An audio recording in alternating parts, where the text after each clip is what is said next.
Hi, everybody. It's Craig back with you in the sports cabin on this beautiful Thursday in Southeast Texas. Baseball weather out there. Pitchers and catchers reporting to every spring camp this week. Reporting may be too strong a word, so let's use two words: showing up. The players, the coaches, the managers will refer to it as work the rest of the spring. We called it play when we were kids. Some just play longer than others. For instance, one spring day back in 1998, I, along with Channel 2 photographer Rick McFarland, were doing our best to appear as if we were working. Rick was, of course, lugging the camera. He was doing his thing. I was just watching the Astros pitchers throwing off the side of the main diamond at the complex in Kissimmee. Spring training for baseball is far different than any other pro training camps. Spencer Tillman was with us one year. He had suffered through 10 NFL camps filled with heat, hitting, humidity, and sometimes humiliation.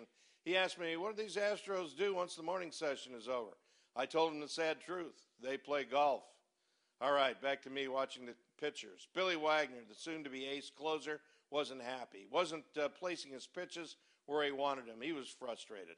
Billy needed help, and who better to help than a couple of local sports guys, one of whom had a camera. That was the key.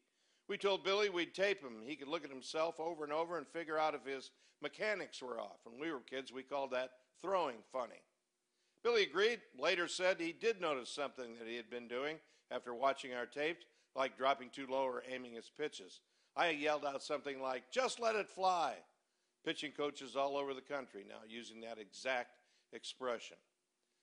Yeah, well, there were just too many pitchers out there that day for the main video team that the Astros had put together to concentrate on one guy, but Channel 2, we just shot Billy.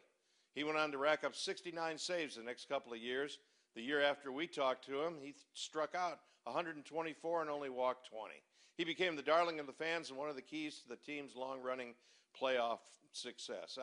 I just hope he mentions Rick and me when he gets to Cooperstown.